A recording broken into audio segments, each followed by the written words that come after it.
الحمدللہ رب العالمین والصلاة والسلام علی سید الانبیاء والمرسلین۔ ناظرین کرام، السلام علیکم ورحمۃ اللہ وبرکاتہ۔ رحمت رمضان نشریہ جاری و ساری ہے اور آپ دیکھ رہے ہیں آپ کا میرا فیورٹ سیگمنٹ جس کا نام ہے قرآن کی دنیا، اور ہمارے ساتھ تشریف فرما ہے آج بھی ایک بہت ہی پیاری شخصیت۔ ظاہر بات ہے حضرت نے بڑی شفقت فرمائی ہے، حضرت نے کہا بھائی بات قرآن کی ہوگی، قرآن سے میں لوگوں کو بتانا چاہتا ہوں کہ بھائی قرآن میں کیا کیا خزانے پوشیدہ ہیں، بلکہ جاننے والوں کے لیے تو وہ الحمدللہ روشن ہو چکے ہیں، ظاہر ہو چکے ہیں۔ کوئی ہو تو صحیح فیض لینے والا، ہم سب کے پیارے حضرت علامہ مولانا مفتی محمد سلمان اظہری صاحب، السلام علیکم ورحمۃ اللہ وبرکاتہ۔ وعلیکم السلام ورحمۃ اللہ تعالیٰ وبرکاتہ۔ مزاج گرامی بخیر؟ الحمدللہ، دعائیں۔ اللہ آپ کو جزائے خیر دے۔ مفتی صاحب، آج کے ٹاپک کے حوالے سے اگر اجازت ہو تو میں ناظرین کو بتا دوں، پھر سوالات کا آغاز کریں گے۔ بالکل، ارشاد فرمائیں۔ ناظرین کرام، قرآن پاک میں دیگر امتوں کے جو احوال بیان کیے گئے ہیں، آج ہمارا ٹاپک یہ ہے، اور آپ اندازہ کر سکتے ہیں کہ یہ ٹاپک بھی بہت انٹرسٹنگ ہے، بہت کچھ سیکھنے کو ملے گا، سننے کو ملے گا۔ عذابات بھی آئے ہیں اقوام پر، کیوں آئے ہیں، کیا وجہ تھی، اور پھر ان عذابات کا نتیجہ کیا نکلا۔ اچھا بھائی، صرف عذابات نہیں آئے، انعامات بھی ہوئے ہیں، تو انعامات کا بھی تذکرہ ہوگا اور عذابات کا حوالے سے بھی بتایا جائے گا۔ کاش ہماری آنکھیں کھل جائیں، کاش ہمارا شعور بیدار ہو جائے اور ہم موت سے پہلے اللہ کی بارگاہ میں سچے دل سے اپنے گناہوں سے توبہ کر لیں، اور توبہ یقیناً ندامت کا نام ہے۔ اللہ کرے کہ آج کی نشست ہماری زندگی میں ایک مثبت تبدیلی لے آئے، کہ جب دیگر امتیں یہ معاملات کرتی تھیں تو عذابات آ جایا کرتے تھے۔ اللہ اکبر، آج ہم کہاں کھڑے ہیں، یہ محاسبہ کرنے کے لیے بھی آج کا پروگرام بہت معاون رہے گا۔ قبلہ مفتی صاحب، سب سے پہلے یہ ارشاد فرمائیے گا، ہم نے قرآن پاک میں کئی جگہ پڑھا، علماء کرام سے سنا کہ پچھلی امتوں پر عذابات آ جایا کرتے تھے۔ بنیادی سوال یہ ہے کہ وہ عذابات کیوں آتے تھے؟ الحمدللہ وکفا وسلام علی حبیبہ المصطفیٰ، اما بعد فاعوذ باللہ من الشیطان الرجیم، بسم اللہ الرحمن الرحیم۔ اللہم صلی وسلم علی سیدنا محمد وآلہ وصحبہ وبارک وسلم صلاۃ دائمۃ سرمدا ابدا۔ آج کی ہماری یہ نشست چونکہ رمضان المبارکہ میں قرآن پاک کے ساتھ ہے، آپ نے بہت اچھا موضوع آج منتخب کیا ہے کہ انبیاء کرام علیہ السلام کی جو امتیں تھیں، گزشتہ امتیں، ان پر اللہ تبارک و تعالیٰ کے عذابات بھی آئے، انعامات بھی ہیں، دونوں کا تذکرہ ہونا بھی چاہیے، اور قرآن پاک نے ان تمام تذکروں کو احاطہ کیا ہے۔ سبحان اللہ۔ اب ہمارا اس سے کیا تعلق ہے، اس امت محمدیہ کا ان عذابات سے اور ان انعامات سے کیا تعلق ہے؟ ہمارے لیے اس لیے سننا ضروری ہے کہ ہم جو ایمان رکھتے ہیں، اس ایمان کی ڈیفینیشن یہ ہے کہ ایمان خوف اور امید کے بیچ کا نام ہے۔ واہ واہ واہ واہ۔ عذابات سے ڈرتا بھی رہے اور انعامات کے انتظار میں بھی رہے۔ اللہ تبارک و تعالیٰ کی رحمت سے وہ امیدیں لگائے رکھے اور اس کے پکڑ اور اس کے عذاب سے ڈرتا بھی رہے۔ تو یہ دو چیزوں کے ساتھ جو بندہ رہتا ہے اس کو مومن کہتے ہیں، وہ ایمان ہے۔ تو ایمان کے لیے ہمیں یہ دونوں چیزیں پڑھنا بھی چاہیے اور سننا بھی ضروری ہے۔ پہلے ہم آتے ہیں انعامات کی بات پر۔ کیا بات، کیونکہ رب تبارک و تعالیٰ اپنے بندوں پر رحیم ہے، کریم ہے، اس کی صفت ہے، اور بلکہ بے انتہا رحم و کرم کرنے والا۔ قرآن پاک میں اس نے، اللہ تبارک و تعالیٰ نے خود فرمایا کہ میری رحمت نے ہر شے کو گھیر لیا ہے۔ کیا بات۔ ماں جو اپنے بیٹے سے محبت کرتی ہے نا، یہ بھی رب تعالیٰ کی رحمت کی وجہ سے، ورنہ انسان کی اصلیت یعنی اس کی فطرت کے اندر جو چیز اگر رحم نکال دیا جائے تو پھر کوئی ماں اپنے بیٹے کو بھی نہ دیکھے۔ جو محبت کا جذبہ باپ کے اندر ڈالا گیا ہے بیٹے کے لیے، یہ بھی رب تعالیٰ کی رحمت سے ہے۔ تو اب آپ اندازہ کریں، رحمت کا ایک چھوٹا سا حصہ ماں اور باپ کے اندر رکھا گیا ہے، اور وہ اتنا ٹوٹ کر اپنے بچوں کو چاہتے ہیں، پھر وہ کمال رحمت والا خدا اپنے بندوں سے کتنا رحم کرتا ہے اور کتنے پیار کا معاملہ فرماتا ہے۔ کمال مثال دی آپ۔ اسی لیے موسیٰ علیہ السلام کی ایک بات ہے کہ آپ نے رب تعالیٰ سے پوچھا کہ مولا، تیرے پکارنے والے بندے ہر طرح کے گنہگار بھی ہیں، نیکوکار بھی ہیں، جب تجھے بندے پکارتے ہیں تو تو جواب کیسے دیتا ہے؟ تو رب تعالیٰ فرماتا ہے، موسیٰ، جب میرے نیک بندوں میں سے کوئی مجھے پکارتا ہے یا ربی، اے میرے رب، تو میں جواب میں کہتا ہوں لبیک یا عبدی، واہ واہ، اے میرے بندے میں حاضر ہوں۔ سبحان اللہ، یہ تو ہوا نیک بندوں کا جواب۔ موسیٰ علیہ السلام نے پوچھا پھر گنہگار جب پکارتے ہیں تو رب تعالیٰ فرماتا ہے جب مجھے کوئی گنہگار بندہ پکارتا ہے یا ربی، اے میرے رب، تو میں یہی جواب 70 مرتبہ کہتا ہوں، لبیک یا عبدی، لبیک یا عبدی، لبیک یا عبدی، اللہ اکبر، اے میرے بندے میں حاضر ہوں، میں حاضر ہوں، میں حاضر ہوں۔ وجہ کیا ہے؟ سبحان اللہ، نیک بندے کو ایک بار جواب آتا ہے، گنہگار کو 70 مرتبہ۔ تو حکمت یہ بتائی گئی کہ نیک آدمی کو تو اپنی نیکیوں کا وسیلہ ہے، اور گنہگار فقط رب کی رحمت پر بھروسہ رکھا ہے۔ سبحان اللہ، واہ واہ، تو اب یہاں سے میں اب گفتگو کا آغاز کرتا ہوں۔ رب رحیم ہے، کریم ہے، بندوں پر بے انتہا رحمت کرتا ہے، تو انعامات تو ظاہر سی بات ہے ہر قوم کو اس نے عطا کیا ہے۔ اب شمار کرنے کے اعتبار سے جائیں، دیکھیں ایک چیز ایسی ہے کہ جس چیز کے ہم عادی ہو جاتے ہیں وہ ہماری سمجھ میں نہیں آتی چیزیں۔ مثال کے طور پر آپ کا زمین پر کھڑا ہونا اپنے آپ میں ایک عجوبہ ہے، لیکن آپ کو عجوبہ لگتا نہیں۔ کیوں؟ 2 ٹانگوں سے کسی انسان کا زمین پر کھڑا ہونا، اپنے بیلنس کو برقرار رکھنا، یہ اپنے آپ میں ایک عجوبہ ہے، لیکن روزانہ ہم یہ چیز دیکھ رہے ہیں جس کی وجہ سے ہم کو یہ عجوبہ نہیں لگتا۔ صحیح، چاہے جتنا موٹا آدمی کتنا بھی وہ اپنے آپ کو بیلنس، اس طرح کی بہت سی چیزیں ہیں جو روز مرہ ہے ہماری زندگی میں، ہمارا وقت پہ سونا، ہمارا اٹھنا، بلکہ اپنی جسم میں، اپنے باڈی میں بہت ساری ایسی چیزیں جو عجوبہ ہے، وہ رب تبارک و تعالیٰ کے خاص انعامات ہیں۔ بندہ آبزرو نہیں کر پاتا کیونکہ روز دیکھ رہا ہے۔ اب کچھ چیزیں ایسی ہیں جو روز نہیں دکھتی، کبھی اگر آ گئی ہیں تو اس کو لگتا ہے یہ بڑی چیز ہے۔ جی، اب یہ سمجھ میں آ رہی ہے آپ کو بات کہ میں یہ تمہید کس لیے باندھ رہا ہوں؟ کہ اللہ کے انعامات پوری زندگی بھر ہیں، واہ واہ، لیکن کچھ ایسے انعامات ہیں جو روز نہیں ہوتے تھے تو وہ نظر میں آتے ہیں۔ مثال کے طور پر موسیٰ علیہ السلام کی قوم، ان کو اللہ تبارک و تعالیٰ نے ایک خاص نعمت عطا کی تھی کہ جنت سے ان کے لیے کھانا اترتا تھا۔ کیا بات، من و سلوہ جس کا ذکر ہے قرآن پاک میں۔ اب رہی یہ بات، دیکھیے جنت سے کھانا آ رہا ہے، ایک نئی چیز ہو گئی، اور اس کو آپ کہہ رہے ہیں کہ انعامات میں سے ہے، جبکہ اللہ تبارک و تعالیٰ کا زمین سے اناج نکال کر ہمیں کھلانا یہ خود بھی ایک بہت بڑا انعام ہے۔ کمال توجہ دلایا آپ نے، لیکن روز چل رہی ہے نا یہ چیز تو ہم کو عجوبہ نہیں لگتی، وہ بندہ اس کو انعام نہیں سمجھ رہا ہے، اور نئی چیز آ گئی تو اس کو انعام سمجھ رہا ہے۔ انعامات مکمل زندگی بھر کو گھیرے ہوئے ہیں۔ واہ واہ واہ واہ، سبحان اللہ۔ اب بنی اسرائیل کے لیے اور ایک انعام تھا اللہ تعالیٰ کا، مزے کی باتیں ہیں ان کے، تو بنی اسرائیل کے کھانے تو جنت سے اتر جاتے ہیں، کمانے کا کوئی مسئلہ نہیں تھا، اور جب چلتے تھے تو بادل کا ٹکڑا سایہ بن کے چلتا تھا، کبھی دھوپ نہیں لگتی تھی۔ تو یہ انعامات، میں تو کہتا ہوں انعامات سب ہیں اللہ تعالیٰ کے، لیکن یہ کچھ نظر آنے والے انعامات ہیں۔ صحیح۔ حضرت عیسیٰ علیہ السلام کی امت پر مائدہ آسمان سے دسترخوان اتارا گیا۔ اس کے علاوہ اور بھی بہت سارے انبیاء کرام علیہ السلام کی امتوں کو انعام۔ اچھا، ایک انعام میں یہ جو سمجھتا ہوں خاص بہت بڑا انعام، کہ اللہ تبارک و تعالیٰ کسی قوم سے ان کے گناہوں کو معاف کر کے راضی ہو جائے، یہ بہت بڑا انعام ہے۔ واہ واہ واہ، یونس علیہ السلام کی قوم سرکش ہو گئی تھی، بدکار بھی تھی، اور آپ ڈراتے بھی رہے کہ اللہ کے خوف سے، اللہ کی پکڑ سے ڈرو، مانتے نہیں تھے، اور انہوں نے عذاب کا ڈرایا کہ اللہ کا عذاب آ جائے گا، تو قوم مذاق کرتی رہی جیسے کہ پچھلی قوموں کی عادت تھی۔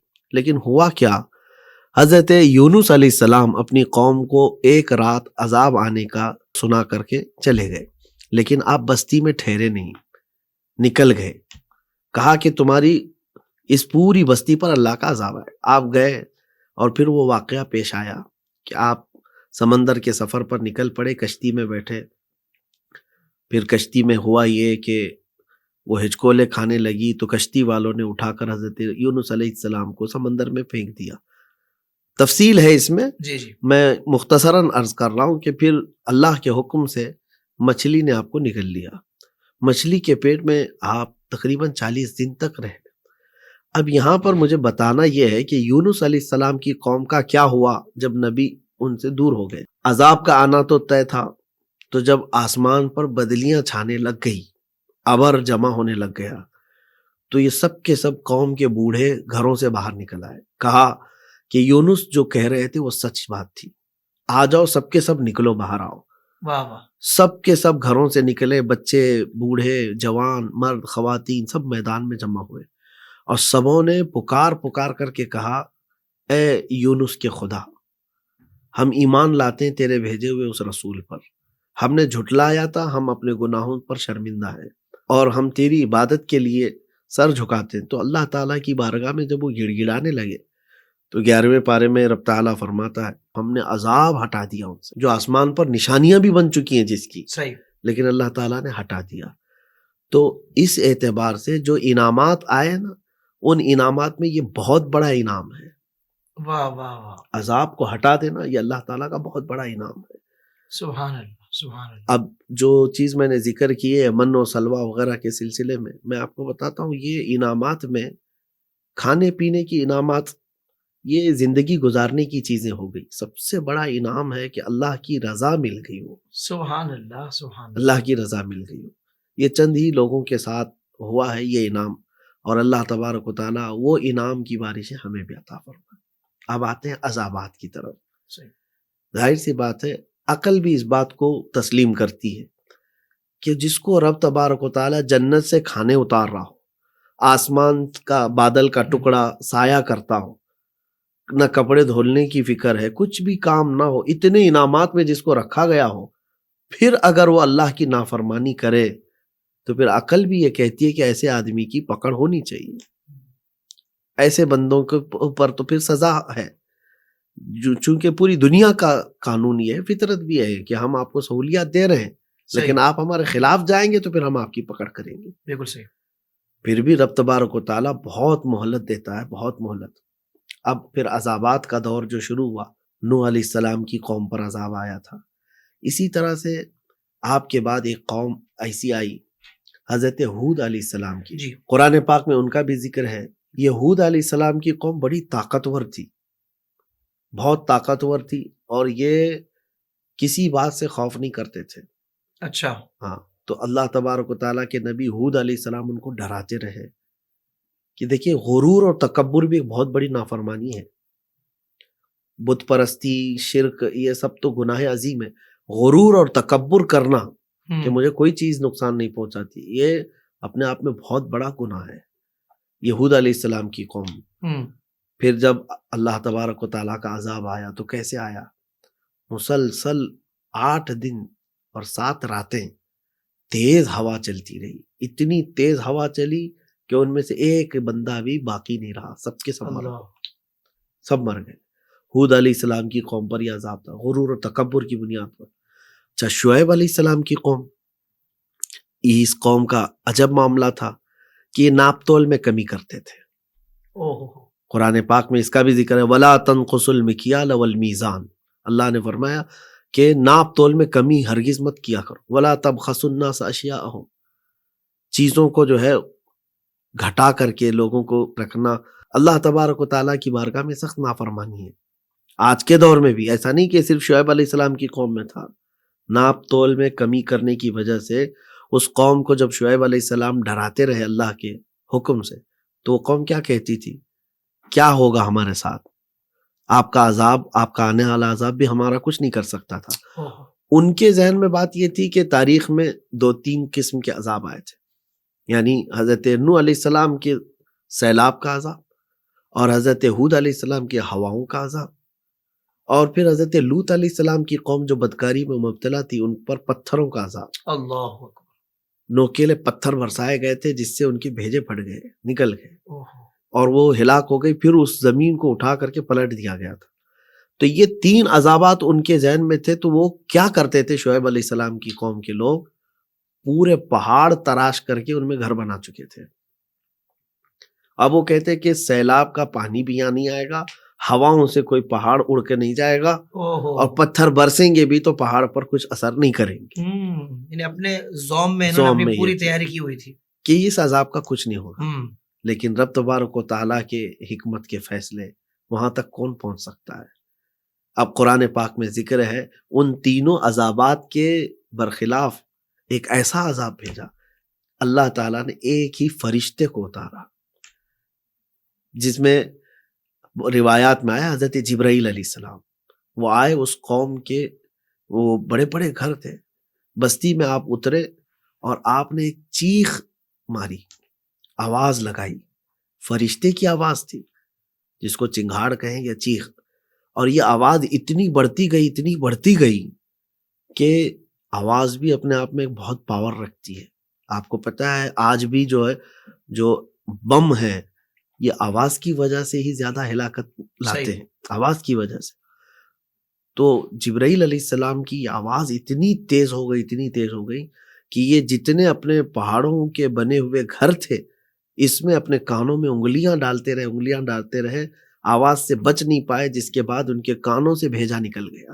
اللہ، اور دوسری صبح دیکھا گیا تو سب کے سب اوندھے منہ گر کر کے مرے ہوئے تھے۔ اللہ کے عذاب اس کو کون ٹال سکتا ہے؟ جب رب تبارک و تعالیٰ کی پکڑ آ جائے تو پھر کوئی نہیں بچا سکتا۔ تو یہ مختلف، اچھا یہ تو 3 سے 4 عذابات کا میں نے ذکر کیا جی۔ موسیٰ علیہ السلام کی قوم پر جتنے انعامات ہوئے نا اتنی قسم کے عذابات بھی آئے۔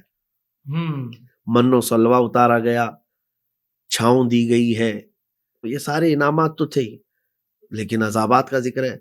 فَأَرْسَلْنَا عَلَيْهِمُ الطُّوفَانَ وَالْجَرَادَ وَالْقُمَّلَ وَالضَّفَادِعَ وَالدَّمَ آیَاتٍ مُفَصَّلَاتٍ۔ رب تبارک و تعالیٰ فرماتا ہے اس قوم پر طوفان کا عذاب بھی آیا، اور جراد یعنی ٹڈیوں کا عذاب آیا تھا۔ اتنی ٹڈیاں، یعنی وہ جو چھوٹے چھوٹے سے پرندے ٹائپ ہوتے ہیں، اتنے زیادہ کہ نہ وہ بیٹھ پاتے نہ اٹھ پاتے، ان کے بستروں میں، ان کے گھروں میں، ان کے برتنوں پہ، ان کی پتیلیوں میں، ہر جگہ پر جب کسی چیز کی کثرت ہو جائے اور اس میں بندہ کچھ نہ کر پائے، عذاب تھا۔ وہ جاتے موسیٰ علیہ السلام کے پاس، روتے گڑ گڑاتے، آپ کی دعاؤں سے عذاب ٹل گیا۔ چند دنوں کے بعد پھر نافرمانی اسی طرح کی، پھر اللہ تبارک تعالیٰ نے جوؤں کا عذاب بھیجا۔ جوئیں جو سر میں ہوتی ہیں وہ اتنی کثرت سے ہو گئی کہ ان کے کھانے پینے ہر جگہ پر جوئیں، نہ وہ کھا سکتے تھے، کچھ بھی نہیں۔ پھر انہوں نے توبہ کی، اللہ نے وہ عذاب ٹال دیا۔ پھر مینڈکوں کا عذاب آیا، مینڈک بھر گئے پورے علاقے میں، پھر توبہ کیا، اس عذاب کو بھی اللہ نے ٹال دیا۔ اور اس کے بعد خون کا عذاب بھی آیا کہ یہ جہاں برتن رکھیں، پانی بھر کر رکھیں، خون بن جائے۔ اچھا، اور ایک بات، جو ایمان والے بندے تھے ان پر یہ عذابات نہیں تھے۔ یہ رب تبارک و تعالیٰ کی مشیت ہے کہ وہ جس سے چاہے عذاب کو روک لے۔ سبحان اللہ۔ تو ایمان والے بندے وہ ان عذابات میں نہیں مبتلا تھے۔ تو ہوتا کیا تھا کہ یہ فرعونی، یہ جو بنی اسرائیل کے نافرمان تھے، بھوکے پیاسے کہ کچھ بھی کھانا چاہیں تو خون بن جا رہا ہے، کھا بھی نہیں سکتے، پی بھی نہیں سکتے۔ تو ایمان والوں کے پاس جاتے اور کہتے تم اپنے ہاتھوں سے کھلاؤ کہ تمہارے کھانے میں تو خون نہیں ہوتا۔ تو وہ کوئی بندہ اگر کھلاتا اور اس کے منہ میں جاتا تو پھر خون بن جاتا، اللہ اکبر، نافرمان کے۔ تو رب تعالیٰ کی پکڑ سے کہاں کہاں بچ سکتے ہیں۔ ہائے ہائے۔ تو یہ عذابات قوم موسیٰ علیہ السلام پر آئے، حضرت موسیٰ علیہ السلام کی قوم پر یہ سخت عذابات آئے۔ بلکہ اور بھی ان کے عذابات کا ذکر ہے۔ جب بچڑے کی پوجا کی تھی ان لوگوں نے تو رب تبارک و تعالیٰ نے ان کو قتل کا حکم فرمایا، اور پھر ایک جگہ پر ان کو بندر بنا دیے گئے تھے۔ موسیٰ علیہ السلام کی قوم تھی، آدھے اس میں سے بندر بنا دیے گئے تھے، شکلیں بندر کی ہو گئی تھی۔ لیکن ساتھ میں یہ بھی میں وضاحت کر دوں کہ آج کے بندر ان کی نسل سے نہیں ہے۔ تفسیر میں اس کی وضاحت کی گئی ہے کہ وہ عذاب کی شکل میں ان کو بنایا گیا تھا، لیکن وہ وقت کے ساتھ ختم ہو گئے، ہلاک ہو گئے، ان کی کوئی اولاد نہیں۔ یہ بندر ایک الگ مخلوق ہے رب تبارک و تعالیٰ کی۔ تو یہ عذابات کا ذکر ہے قرآن پاک میں، الگ الگ قسم کے عذابات ہیں۔ ہم سب کو ان تمام چیزوں سے ڈرنا چاہیے۔ سبحان اللہ، سبحان اللہ، آمین، اللہم آمین۔ مفتی صاحب، یہ جو آپ نے سارے عذابات کا ذکر کیا ہے مختلف اقوام پر جو آئے اور جن وجوہات کی بنا پر آئے وہ بھی آپ نے ذکر کیے، ایک اہم سوال ہے جو یقیناً ہمارے ناظرین کے ذہنوں میں بھی ہوگا کہ بھئی جن عوامل کی وجہ سے عذابات آئے وہ عوامل تو آج زیادہ نظر آتے ہیں، بالکل، ایسا لگتا ہے کہ وہ تمام امراض یا وہ تمام جرائم میں ہم بہت زیادہ ملوث ہیں اور بہت زیادہ آگے نکل چکے ہیں. پھر کیا وجوہات ہے کہ اس امت پر عذابات نہیں آتے؟ کیونکہ ابھی آپ نے جب ٹڈی کا ذکر کیا نا کہ ٹڈی بہت زیادہ ہو جاتی ہے، بہت زیادہ اب بھی کسی علاقے میں کسی خاص وقت کے لیے ہوتی ہیں، ہو جاتی پر ہے پھر بھی اتنی زیادہ نہیں ہوتی کہ یہ حال ہو جائے عذاب کی شکل میں. عذاب کی شکل میں. تو خاص طور پہ یہ ارشاد فرمائیے کہ معاملات تو سارے وہی ہو رہے ہیں اور بدرجہ اولا ہو رہے ہیں پچھلی امتوں کے مقابلے میں، ہمیں ایسا محسوس ہوتا ہے. جی. تو عذابات کیوں نہیں آ رہے امت محمدی پر؟ اس کی وجہ قرآن نے خود بیان فرمائی ہے. اچھا. سورہ انفال میں موجود ہے. رب تعالیٰ فرماتا ہے وَمَا كَانَ اللَّهُ لِيُعَذِّبَهُمْ وَأَنْتَ فِيهِمْ. رب تعالیٰ نے صاف بیان فرمایا. آپ کا یہ کہنا بھی بالکل درست ہے اپنی جگہ پر کہ وہ ساری وجوہات جن کی وجہ سے عذابات آتے تھے وہ آج بھی پائے جاتے ہیں. جی ہاں. وہ نوح علیہ السلام کی قوم کی سرکشی آج ہے، لوط علیہ السلام کی قوم کی بدکاری آج ہے، شعیب علیہ السلام کی قوم کے ناپ تول کی کمی یہ آج ہے. یہ سب ان کا غرور و تکبر، ان کی نافرمانیاں، ان کا کفر و شرک، ہٹ دھرمی، سب کچھ موجود ہے، چوری، زنا. لیکن عذابات نہیں آتے. اس کی وجہ قرآن نے خود بیان فرمایا کہ اس امت پر ویسے عذابات نہیں آئیں گے جیسے پہلے آتے تھے. وجہ یہ ہے کہ ان کے بیچ میرا محبوب آرام فرما. سبحان اللہ. وانت فیہم، رسول آپ ان کے بیچ میں ہیں. وانت فیہم، رسول پاک صلی اللہ علیہ وسلم کی برکت ہے یہ کہ عذابات سے محفوظ ہے. یہ رحمت عالم صلی اللہ تعالی علیہ وسلم کی برکت کہ مومنین تو مومنین، کفار و مشرکین بھی بچے ہوئے ہیں ان عذابات سے، کیونکہ اللہ تبارک و تعالیٰ نے اپنے حبیب صلی اللہ علیہ وسلم کو یہ وعدہ فرمایا ہے کہ اس امت پر ویسے عذاب نہیں آئیں گے، یعنی مسخ کے عذاب، جو چہرہ بدل دیے جاتے تھے، کبھی خنزیر کا چہرہ کبھی کتے کا چہرہ بنا دیا گیا، وہ عذاب نہیں آئے گا. اور خسف کا، مسخ کا بھی نہیں آئے گا، خسف کا یعنی دھس جانے کا، پوری پوری قوم کو دھسا دیا جائے. تو یہ عذابات سے یہ امت کو بچا لیا گیا ہے. لیکن ساتھ میں آپ کو یہ بھی بتا دوں، عذاب جو ہے، یہاں پر رک کر کے ایک بات کہتا ہوں میں. حضور مفکر اسلام سے پوچھا گیا تھا ایک سوال کہ بارگاہ مصطفیٰ صلی اللہ علیہ وسلم میں کچھ کھڑے ایسے لوگ بدتمیزی کرتے ہیں، بے ادبی کرتے ہیں، ان پر تو عذاب آنا چاہیے. کہ حضور پاک صلی اللہ تعالی علیہ وسلم کے دربار کی اگر کوئی گستاخی کرتا ہے، بے ادبی کرتا ہے تو اس پر، تو آپ نے بہت نفیس جواب فرمایا تھا.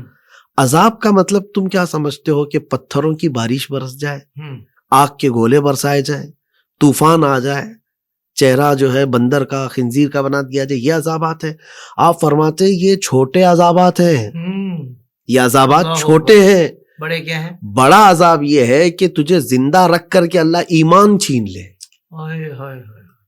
تو یہ عذاب میں تو بہت سارے مبتلا ہو گئے. اگر اللہ تبارک و تعالیٰ نے ایمان کی دولت ختم کر لی تو پھر تم تو بہت بڑے عذاب میں مبتلا ہو. تو اس بات کو آج میں ریپیٹ کہہ رہا ہوں کہ کوئی یہ نہ سمجھے کہ ہمارے گناہوں کی وجہ سے، ہماری برائیوں کی وجہ سے آسمان سے پتھر نہیں برستے. اگر اللہ تبارک و تعالیٰ کا غضب ہوا تو مرنے سے پہلے اگر قلب سے ایمان ختم ہوا، ہمیشہ ہمیشہ کے لیے دوزخ میں جلنا یا کم عذاب ہے؟ بہت بڑا عذاب ہے. اس عذاب کو یہاں دنیا میں تم اگر ایکسیپٹ کر کے جا رہے ہو تو یہ بہت بڑی بات ہے کہ تم کو اس عذاب کا صحرا یہیں سے پہنا دیا جا رہا ہو. اس لیے ڈرتے رہیں کہ وہ گناہوں سے بچتے بھی رہیں، کہ اللہ تبارک تعالیٰ اپنے نبی پاک صلی اللہ تعالیٰ علیہ وسلم کی رحمت خاصہ کی وجہ سے ویسے عذابات نہیں فرمائے. حد تو یہ ہے کہ مفسرین نے یہ بھی فرمایا ہے کہ جہنم میں بھی جو رب تبارک و تعالیٰ ڈالتا ہے قیامت کے دن، جن بدکاروں کو جہنم میں ڈالنا ہے، کفار و مشرکین ہوں یا بدکار ہوں، تو انسان ہی تو ہیں جو جہنم میں جائیں گے. جی، جنات کی بحث میں نہیں کر رہا، انسانوں کو. تو یہ کیسے ڈالے جائیں گے اتنی بھیانک جہنم کی آگ وغیرہ؟ کیا یہ انسان؟ مفسرین نے فرمایا جہنم میں ڈالنے کے وقت شکل یہ نہیں ہوگی، یہ والی شکل نہیں ہوگی جس جہنمی کو جہنم میں ڈالا جا رہا ہے. جہنمی کی شکل پوری الگ ہے، اچھا یہ جو انسانی شکل ہے اس میں نہیں ڈالا جائے گا، اس کی شکل ہی بدل دی جائے گی جہنم میں ڈالنے سے پہلے. اور نکتہ بیان فرماتے ہیں اس لیے کہ انسان تو اللہ کے محبوب کی شکل کا ہے، یعنی رب تبارک و تعالیٰ کے محبوب بھی انسانی شکل میں آئے ہیں. جی تو اللہ تعالیٰ اپنے محبوب کی شکل جیسے کو بھی جہنم میں نہیں ڈالنا چاہتا. کیا کہنے ہیں صاحب، واہ واہ واہ. تو آپ اندازہ کریں کہ عذابات یہاں رکے ہوئے ہیں تو وہ رحمت عالم صلی اللہ علیہ وسلم کی برکت ہے. سبحان اللہ. تو مفتی صاحب میں یہاں ایک بات ضرور پوچھنا چاہوں گا آپ سے کہ پچھلی قوموں نے جب اللہ تعالیٰ کی نعمتوں کی ناقدری کی، نافرمانیاں کی تو ان پر عذابات آئے. تو یہاں جو امت بچی ہوئی ہے وہ رحمت للعالمین کی بالکل آپ کے ہمارے درمیان ہونے کی وجہ سے ہم بچے ہوئے ہیں. بے شک. اب کوئی نعمت عظمیٰ پر ہی بکواس کرے، ان کی شان کو ہی گھٹانے کی کوشش کرے، انہی کے بارے میں ایسی باتیں کرے کہ جو آپ کے شان کے برخلاف ہے، تو اس بندے کے ساتھ پھر کیا ہوگا حضرت؟ پھر حافظ صاحب میں یہاں پر بتاتا ہوں، پھر ہمارا تیور بدل جاتا ہے. نبی اکرم صلی اللہ تعالیٰ علیہ وسلم اس ستون کا نام ہے جس سے پوری کائنات ہماری قائم ہے، ہماری پوری. وہ جو نہ تھے تو کچھ نہ تھا، کیا بات. وہ جو نہ ہو تو کچھ نہ ہو. جان ہے وہ جہان کی، اور جان ہے تو جہان ہے. ایسا ہی. ایمان تو بات کی بات کر رہا ہوں میں، جہان کی وہ جان ہے، اوہ پوری کائنات کی وہ جان ہے، روح کائنات ہے. ان کے متعلق اگر کوئی ہرزہ سرائی کرتا ہے تو اس سے بڑا بد نصیب کوئی نہیں اس روح زمین پر. وہ اللہ کی مخلوق کا سب سے بدترین کوئی شکل ہے تو وہ گستاخ ہے. اللہ. اور ظاہر سی بات ہے اس کی پکڑ بھی ہے، اللہ تبارک و تعالیٰ کی بارگاہ میں اس کا سخت ترین عذاب ہے. اچھا اب آپ کے سوال کو میں یہ بھی بتا دوں وضاحت کے ساتھ. کچھ لوگوں کو ایسا لگتا ہے پھر یہ بھونکتے ہیں کتے، ان کی پکڑ کیوں نہیں ہوتی، ان پہ عذاب کیوں نہیں آتا؟ آپ یہی کہہ رہے ہیں کہ حضور پاک صلی اللہ علیہ وسلم پر بھی کوئی ہرزہ سرائی کرتا ہے تو اس کا کیا ہے؟ دیکھیں عذابات دو قسم کے ہیں اللہ تعالیٰ کے.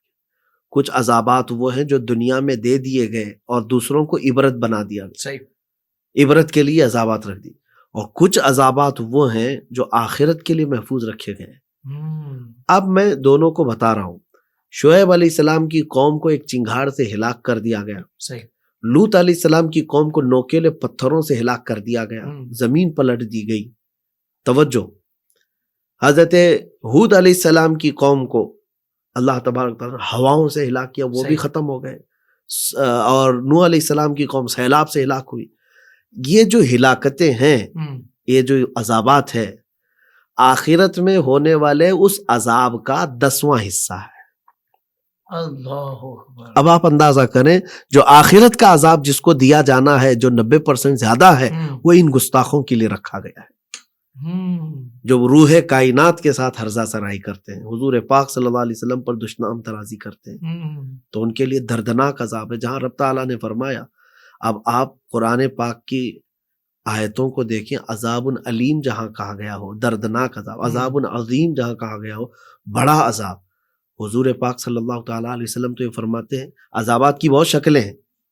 محشر کے میدان میں کھڑا ہونا وہ اپنے آپ میں ایک بہت بڑی آزمائش ہے، سورج کی تپش کو برداشت کرنا، ساری چیز.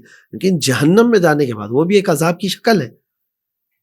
رسول پاک صلی اللہ علیہ وسلم فرماتے ہیں سب سے ہلکا عذاب جو جہنم میں دیا جائے گا، سب سے چھوٹا عذاب، وہ یہ ہے کہ آگ کی جوتیاں پہنائی جائیں گی جس کی گرمی سے اس کا بھیجا پک پک کر کے ابل رہا ہوگا. یہ سب سے ہلکا عذاب ہے. اور جس کو رب تعالیٰ نے دردناک عذاب کہا ہو اور بڑا عذاب، سوچ بھی نہیں سکتا بندہ، وہاں تک پہنچ ہی نہیں سکتا. اور قرآن پاک میں یہ بھی رب تعالیٰ فرماتا ہے کلما نضجت جلودہم بدلناہم جلودا غیرہا لیذوقوا العذاب. 5ویں پارے کی آیت ہے، جب جب چمڑی جلانے کی وجہ سے پک جائے گی، اللہ فرماتا ہے ہم اس پر دوسری چمڑی ڈالیں گے تاکہ وہ عذاب چکھ سکے. تو وہ دردناک عذابات ان کے لیے رکھے گئے ہیں. صحیح. اللہ تبارک و تعالیٰ ان گستاخوں کی ان کے شر سے اور ان کے فسادات سے ہماری حفاظت فرمائے. آمین آمین. مفتی صاحب آپ نے کمال کی گفتگو فرمائی. آخر میں آپ ہی کی بات سے ایک دو جملے ریپیٹ کرنا چاہتا ہوں کہ انعام سب سے بڑا یہ ہے کہ ایمان کی دولت مل گئی. بالکل بالکل.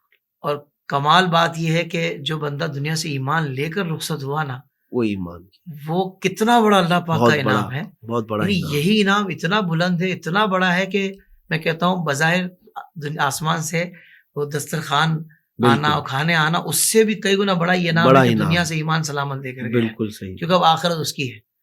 تو اسی کا اگر ہم عکس نکالیں تو جو بندہ جس کا مطلب جو گناہوں میں ملوث ہے، گناہوں کی وجہ سے وہ بڑے بڑے گناہ جو کر رہا ہے، اس کی وجہ سے اگر اس کا ایمان ضائع ہو جاتا ہے تو یہ کسی بڑے عذاب سے کم نہیں ہے، بالکل یہ بڑا عذاب ہی کہلائے گا۔ بالکل تو ہم صرف اسی بات کو ناظرین کرام اگر سمجھ لینا کہ انعام اور عذاب کا اصل مفہوم اس دور میں کیا ہے، تو پھر ہم یہ نہ کہیں کہ یار آسمان سے پتھر برسنا ہی عذاب ہے، آسمان سے دسترخوان اترنا ہی انعام ہے۔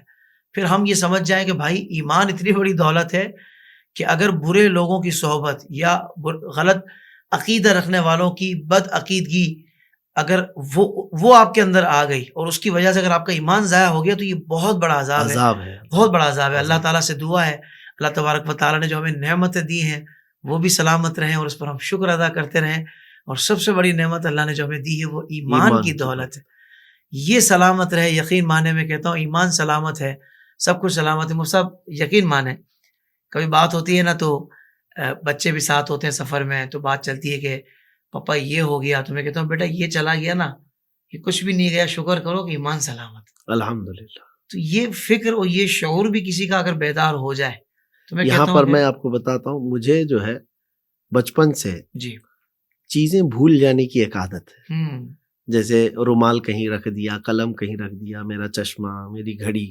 موبائل آج بھی ایسی ہے، اتفاق سے ہمیں موقع نہیں ملا۔ اچھا تو یہ چیزیں کہیں پر رکھ دیے، بھول جاتے ہیں اور بعد میں ڈھونڈتے رہتے ہیں۔ ہوں ہمارے ایک استاد ہیں، وہ مصر میں تھے، بڑی عمر کے تھے، ان سے میں نے کہا کہ حضور یہ کوئی بیماری ہے ہوں کہ میں چیزیں بھول جاتا ہوں اور بار بار مجھے اس چیز کی تکلیف ہوتی ہے روزانہ کی، آپ کچھ فرمائیں۔ تو انہوں نے فرمایا تم حافظ قرآن ہو؟ میں نے کہا بالکل۔ تراویح بھی پڑھاتے ہو؟ ہاں۔ پھر ہماری جو تعلیم وغیرہ بھی ان کے نزدیک تھی، تو انہوں نے فرمایا قرآن بھول جاتے ہو؟ میں نے کہا نہیں الحمدللہ، تقریباً 20 سال سے تو میں قرآن سنا رہا تھا۔ تو انہوں نے کہا کہ یہ اس سے بڑی نعمت کیا ہے اللہ تعالیٰ کی تجھ پر کہ دنیا کو بھلایا ہے اور اپنے دین کو تیرے سینے میں رکھا ہے۔ اللہ اکبر، واہ واہ واہ واہ واہ، تو ان چیزوں کا خیال مت کیا کرو، واہ واہ واہ، جو انعام ہے اللہ تعالیٰ کا وہ تو ساتھ ہے۔ سبحان اللہ، ہاں، ڈر اس بات کا ہونا چاہیے کہ میرا موبائل گم ہو رہا ہے، اس کا ڈر نہ ہو۔ واہ واہ، ڈر اس بات کا ہو کہ میری نماز تو نہیں جا رہی ہے۔ کیا کہنے، کیا ڈر اس بات کا ہو کہ میرے ایمان میں کوئی کمی تو نہیں آ رہی ہے۔ سبحان اللہ، آپ نے بہت پیاری بات فرمائی، اور بچوں کی تربیت بھی اسی پہ ہونی چاہیے۔ سبحان اللہ۔ وہ سب آپ کی بات سے ایک اور بات ذہن میں آ گئی کہ میں کہتا ہوں کہ سنی تو ہوتا ہی سمجھدار ہے۔ کسی نے کہا کیسے؟ میں نے کہا بھائی اس لیے کہ جس کو حضور کی شان و عظمت سمجھ آئے نا وہی سمجھدار کہلائے گا، بالکل، چاہے اس کے پاس دنیا کا کوئی علم ہو یا نہ ہو، مگر جس کو حضور کی شان و عظمت سمجھ آئے نا وہ سمجھدار ہوتا ہے۔ بالکل، میں کہتا ہوں کہ بھائی وہ بھی اگر سنی، ان میں بھی عقل آ جائے تو وہ بھی سنی نہ ہو جائے، بالکل ہے جو دیگر ہیں۔ تو واقعتاً لوگوں نے اپنے اپنے معیارات بنائے ہوئے ہیں کہ بھائی وہ فلاں بڑا سائنسدان ہے، کتنا سمجھدار ہوگا وہ فلاں۔